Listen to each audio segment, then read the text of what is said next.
Çok kısa oldu, bir belə dartırsa, imana qədər uzanır. Yeni kargolarımız var. Bu da tek mənim yox, hər ikimizin sifarişləri var. Axır ki, mənim də oldu. Şimdi gəlin sırayla baxaq nə almışıq.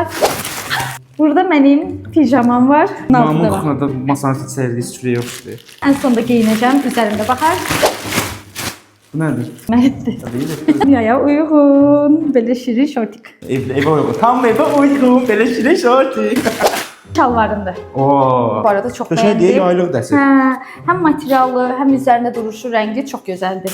Bu başka sarhoşkadır. Şalvarda qalacam. Bax, sənin bundan yoxun idi. Bir də mənə deyir, eyni şeylər alanda.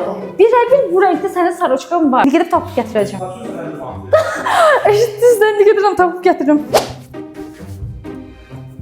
Gətirdim. Sən gözün daltonsan görünürsən. Bax, bununla bunun fərqinə bax. Şurada eyni. Bu eyni deyil axı. 50 manatım. Bu bəyək dediyim. Ay, nə gözəldir bu. Mən də geyinə bilərəm. Bəlkə mən geyinim. Gəl baxım bədəndən. Bir gəlirəm də bəlkə bir öpəsəm. Düzü var. Tərpənmə, tərpənmə. Başlı yalan. Mən seçmişəm bunu. Ruslan şalvarını geyinəndə bura qədər qalır. Bunu şortiklə kombinləyəcəyim. Bura hissəsini çox bəyəndim. Bu eşofman altından ötürü həqiqətən ürəyim getdi. Çox gözəl materiallar. Bizim bir dənə də yaşıl köynəyimiz var. Artıq yoldaşımın koftalarını geyinirəm. Əlavədən ekstra paltarlarım olmuş olur. Vaxtım azdır deyə bunları ütüləyib göstərə bilmirəm. Hətta bizdə paltarları Ruslan ütüləyir. Ütürəmirəm, yalan deyil. Ütüləyir. Hətta bəzən mənim də paltarlarımı ütüləyir. Gələ burada şey deyəsən. Nədir? Lət yaxşı bir şey yoxdur. Biz baxsan ki, bu qutardı axı. Mən gələ sənə təzə oyuncaq. Bu şeydir. Yemək yeyəndə önlü. Belə deyirəm də. Məni krop istəməyən dostlar sizə bir şey deyim. Çox qısa oldu, bizlə neyinisən? Belə dartırsa, imana qədər uzanır. Rezində Allah olmasın səninlərin var bir şeylər geyin. O pijamamdır.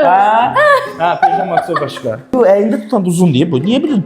Baxanda qısa Çünki göstərir. sən orada saxlayırsan, mən burada saxlayacağam. Mən sizdən nə vaxtında şey saxlayırsan? Mən saxlayıram. Asterix, Obelix'dəki kimi bura qədər qalır. Mənə desə qəşəng bir şey yox şey. Da? Bu tut görüb, yox gözlə, gözlə. Şalvardır.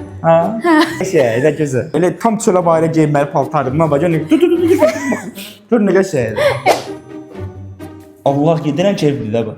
Evdə geyinməyi almışam. Keyf paltarıdır. Bir giyinir günlük şey rezini. Buna bax, mən də girərəm buyurun.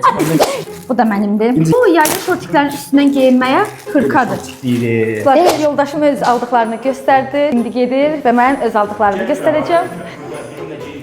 Gördüyünüz kimi bu formadadır. Rəngi çox gözəldir. İndi gəlim ikili aldığım kropları göstərim. Dostlar, geyinib gəldim. Az öncə Ruslanın göstərdiyi sarı və mavi ikili olan krop.